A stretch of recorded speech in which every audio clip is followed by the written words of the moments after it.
এই যে ভুট্টা আজকে ছিলতেছি, ভুট্টা তুলে নিয়ে আসতেছি জমি থেকে, আব্বু নিয়ে আসতেছে, আমি ছিলতেছি।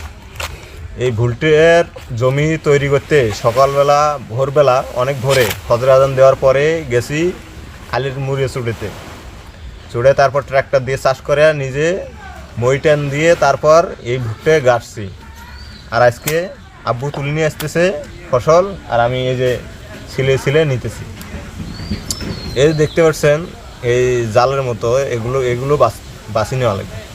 আবার এই যে মাথার দিকে দেখেন পচে গেছে, বুঝছেন? মানুষ এখন এখন একাই কাজ করতে হবে। এখন কাকে ডাক দেবো? কেউ তো নাই ডাক দেওয়ার মতো।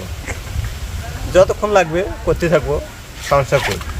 নিজের ফসল একাই আবাদ করছি, কষ্ট করে একাই তুলতেছি, তারপর একাই সব কিছু করতেছি, ফসল মানে ভোগ করবো একাই।